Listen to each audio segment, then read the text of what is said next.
Good morning, everybody. Welcome. Thank you very much, Gülçin and Hans, for your invitation and your most generous hospitality. Who is Helmut Schelsky? Helmut Schelsky was born in Chemnitz, Germany, on 14th October 1912. He studied philosophy, sociology, history and German philology, and received his academic training from the Leipzig School of Sociology. He embarked on his academic career in 1948. From 1953 to 1960, Schelsky held a professorship at the University of Hamburg. From 1960 to 1970, he taught at the University of Münster and oversaw the largest West German center for social research in Dortmund. From 1970 to 1973, Schelsky taught at the University of Bielefeld, after which he returned to Münster as a professor of sociology of law.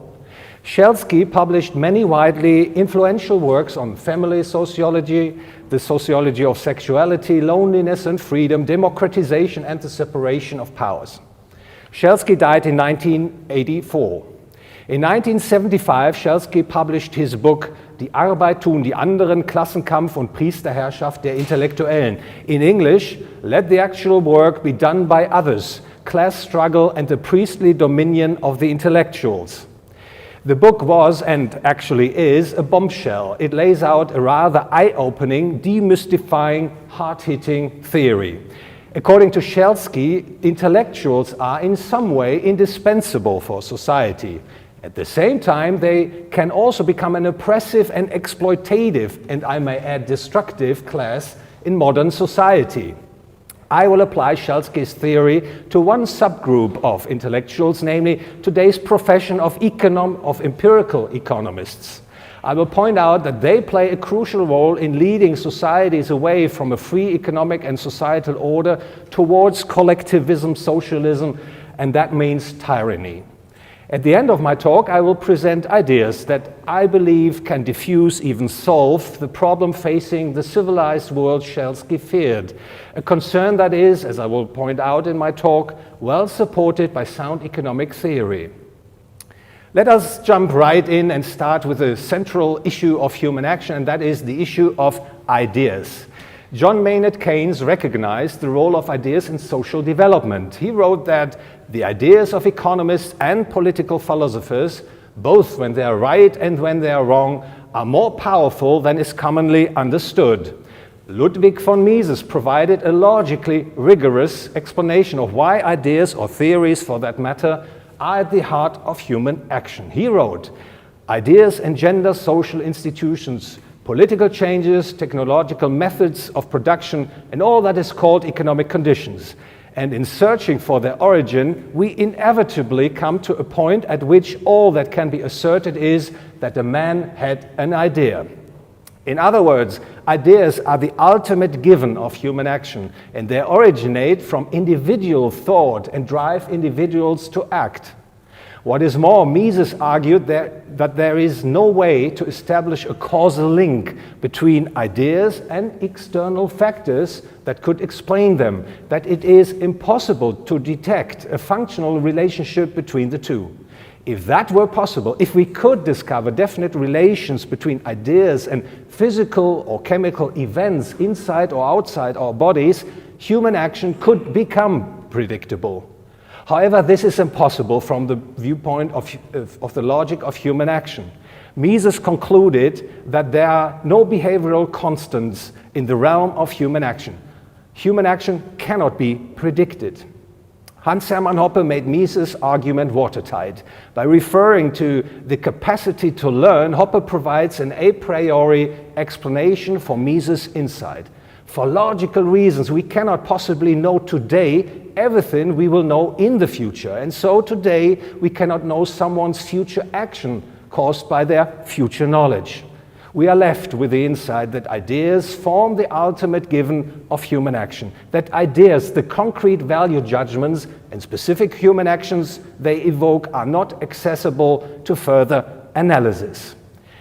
Against this backdrop, it does not take much to realize that those who develop, disseminate, and/or popularize ideas, or theories for that matter, can potentially wield great power over those around them. This is particularly true in modern societies where the state, as we know it today, is big and powerful. Let me define what the term state means. The state is a coercive territorial monopolist with the ultimate decision-making power and the right to tax. You may be wondering, how can a state defined as such originate and be sustained? One possibility is by brute force. The rulers oppress the ruled. People are beaten into submission. But how can the few who typically represent the state dominate the many for long in this way? In fact, this explanation is not really convincing. Another explanation is that the many feel called upon to voluntarily support the state as we know it today. How could that be achieved? One possibility is that the state corrupts the population through bribery. The state lets the many share in the revenues coerced from natural owners of things. The other way is to convince people that the state is good, just, and indispensable, that the world without the state would be chaotic, nightmarish, and brutal. But who could proclaim and convince the people of such a message? Murray Rothbard provides the answer. Since the early origins of the state, its rulers have always turned as a necessary bolster to their rule to an alliance with society's class of intellectuals. The masses do not create their own abstract ideas or indeed think through these ideas independently. They follow passively the ideas adopted and promulgated by the body of intellectuals who become the effective opinion molders in society. And since it is precisely a molding of opinion on behalf of the rulers that the state almost desperately needs, this forms a firm basis for the age-old alliance of the intellectuals and the ruling classes of the state. The alliance is based on a quid pro quo. On the one hand, the intellectuals spread among the masses the idea that the state and its rulers are wise, good, sometimes divine, and at the very least inevitable and better than any conceivable alternatives. In return for this panoply of ideology, the state incorporates the intellectuals as part of the ruling elite, granting them power, status, prestige, and material security. Furthermore, intellectuals are needed to staff bureaucracy and to plan the economy and society. With this quote from Rothbard, I have actually introduced the main protagonists of my talk, the so-called intellectuals, opinion leaders, second-hand dealers in ideas, the reflexive elite, or the priestly caste of intellectuals. Who are the intellectuals? Thomas Sowell describes them as people whose work begins and ends with ideas. Teachers, professors, scientists, lawyers, writers, journalists, actors, radio hosts, artists, and many others come to mind. George Sorel wrote, "The intellectuals are not, as is so often said, men who think. They are people who have adapted the profession of thinking and who take an aristocratic salary on account of the nobility of this profession." What do we know about these characters? In chapter 8 of his Capitalism, Democracy and Socialism, published in 1942, Joseph Schumpeter devotes a section to the sociology of the intellectual. For Schumpeter, the modern-day intellectual is first and foremost a creature of capitalism. The free society that comes with capitalism offers free speech and economic progress, provides more and better means, including newspapers, magazines, radio, TV, and in our time, I should add, social media, to disseminate opinions, ideas, critiques, truth, and packs of lies. Schumpeter believes that sooner or later the intellectuals will turn against capitalism and embrace the idea of socialism, which will eventually destroy capitalism. Why is this so? Schumpeter argues that one of the most important features of the later stages of the capitalist civilization is a vigorous expansion of the facilities for higher education. State-sponsored higher education increases the number of intellectuals well beyond the point determined by cost-return consideration. Many of these intellectuals end up unemployed in their field of specialization. They develop a discontented frame of mind. Discontent breeds resentment, and the intellectuals' hostility towards capitalism grows with every achievement of capitalist evolution. To Schumpeter, what is really important is the generally hostile atmosphere which surrounds the capitalist engine. It is the raw material for the intellectual group to work on. The social atmosphere explains why public policy grows more and more hostile to capitalist interests, eventually so much as to refuse on principle to take account of the requirements of the capitalist engine and to become a serious impediment to its functioning. How do intellectuals exert their influence on the social atmosphere? For Schumpeter, the intellectuals staff political bureaus, write party pamphlets and speeches, act as secretaries and advisors, make the individual politician's newspaper reputation, which, though it is not everything, few men can afford to neglect. In doing these things, they, to some extent, impress their mentality on almost everything that is being done. In this way, intellectuals influence individual and party opinion, in much the same sense as is the moral code of an epoch that exalts the cause of some interests and puts the cause of others tacitly out of court. Schumpeter says that capitalism will eventually be replaced by socialism. The intellectual's role in this process is, according to him, to create the social atmosphere that is hostile to capitalism, that finally helps destroying it and establishing socialism. In 1949, Friedrich August von Hayek published his essay, The Intellectuals and Socialism. The intellectual, according to Hayek, is not necessarily an original thinker or an expert. The intellectual is often a second-hand dealer in ideas, as he once put it. The intellectual does not even have to be intelligent. What he does possess is, first, the ability to speak and write about a subject and to be heard, and second, a way of familiarizing himself with new ideas earlier than his audience, thereby acting as a gatekeeper of ideas. Hayek informs us that it is the power of intellectuals to make their opinion of the moment influence decisions of the extent to which they can sway the popular vote on questions on which they differ from the current views of the masses. Another important point Hayek makes is that most intellectuals have a socialist bias. He argues that socialism has never and nowhere been at first a working class movement. It is a construction of theorists deriving from certain tendencies of abstract thought with which, for a long time, only the intellectuals were familiar. Why would intellectuals lean towards socialism? On the one hand, most intellectuals are deeply impressed by and influenced by the undoubtedly great achievements of the natural sciences, Hayek notes. They believe that human society and its development would equally follow laws and that the state can plan, steer, and manage human affairs according to political will.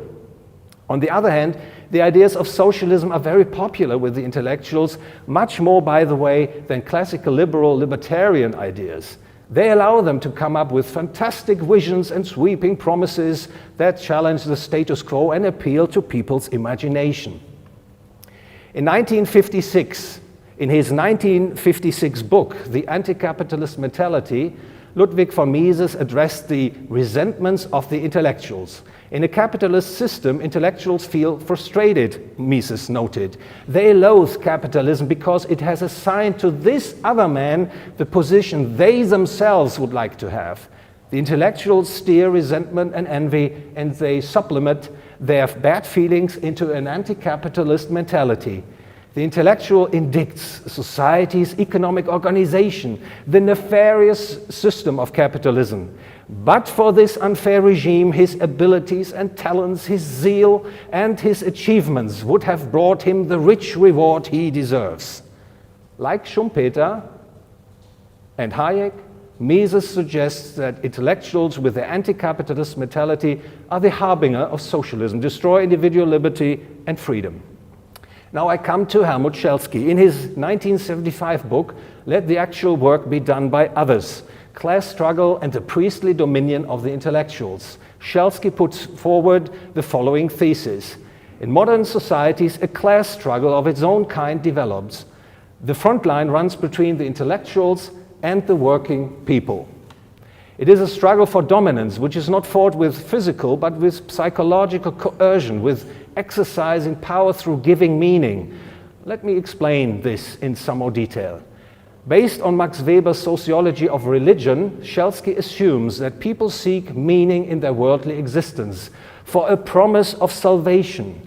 This is particularly true in the highly developed secularized societies in which there is a demand for something he calls social religion.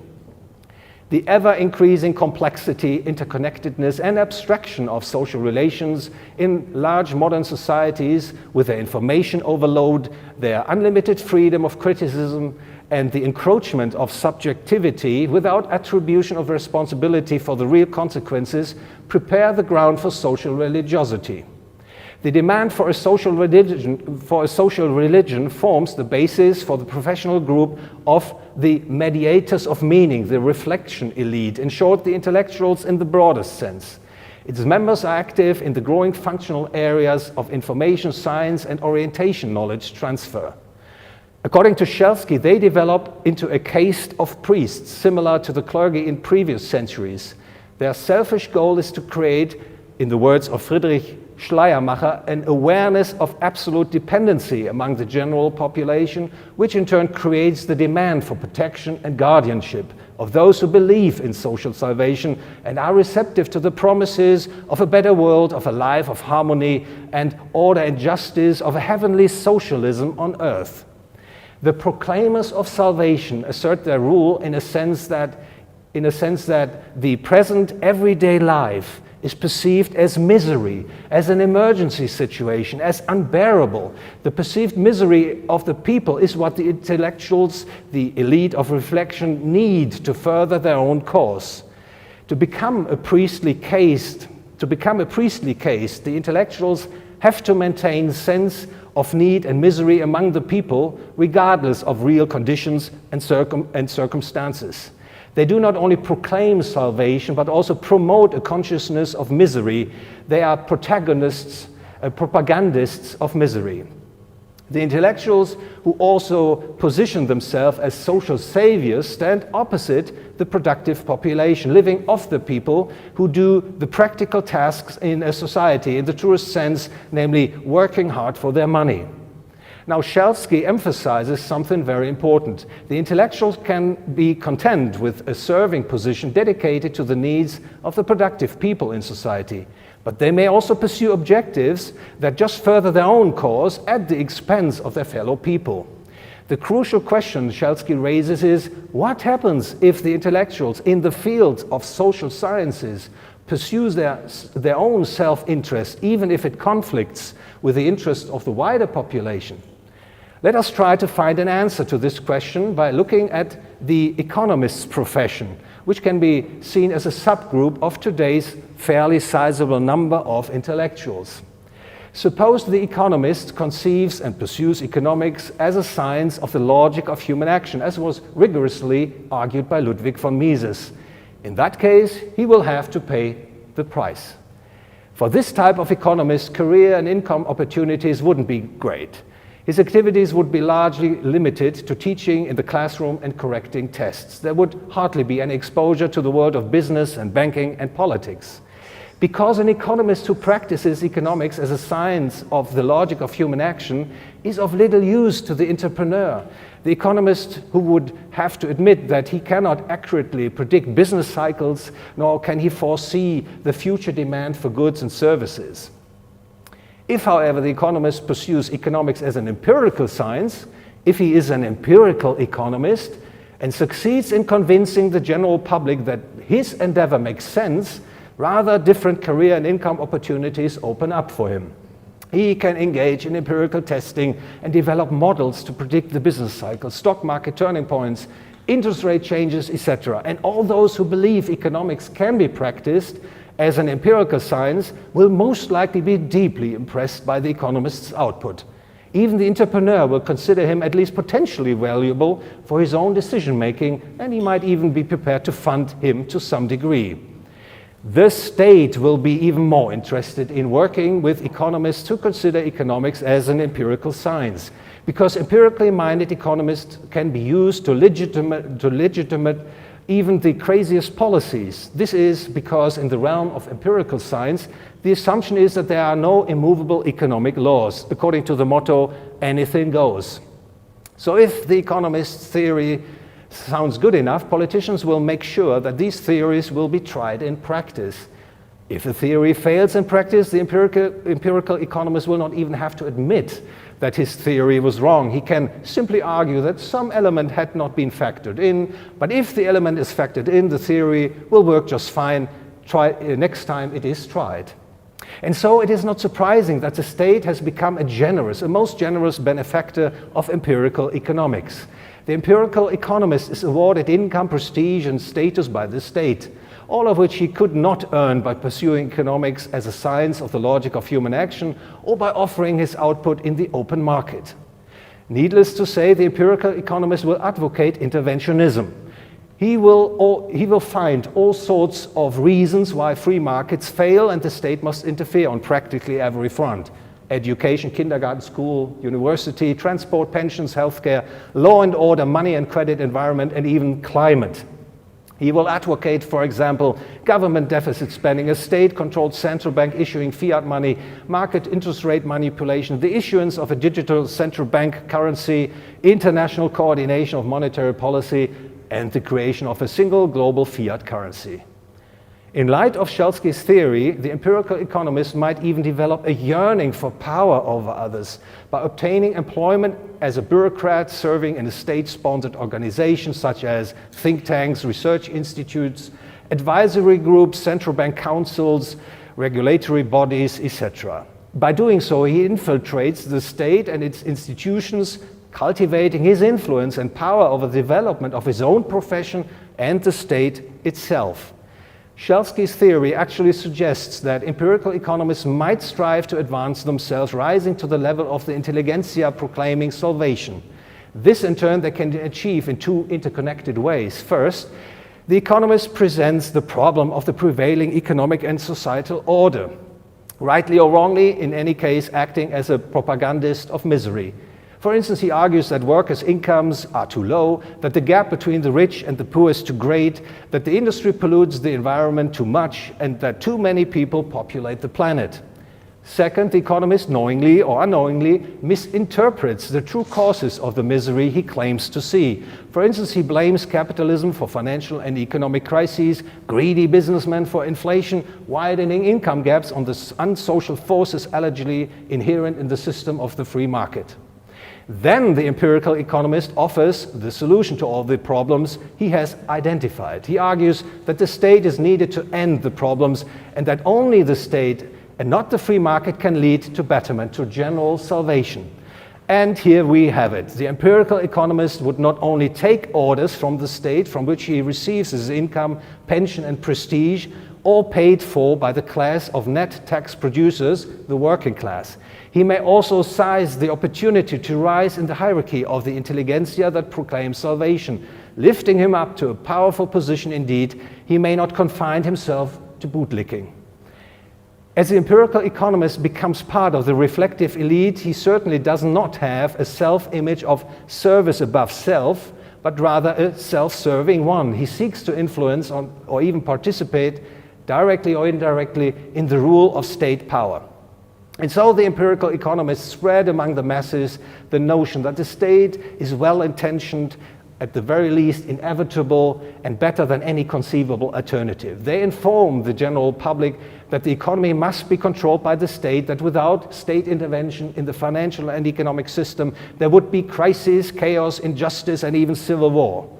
They make people believe that a third way is possible, a system that oscillates between capitalism and socialism, namely interventionism, which, as we know, will result in outright socialism. All of this contributes to making the state, as we know it today, ever more powerful at the expense of individual freedoms and liberties of the working class. If anything, the influence of the empirical economists as proclaimers of salvation, as a self-serving intellectual priesthood, helps push even a minimal state into a maximal state. Helmut Schelsky understood the underlying dilemma that comes with intellectuals and their ambitions. On the one hand, intellectuals might develop important ideas and theories that help people better achieve their life goals.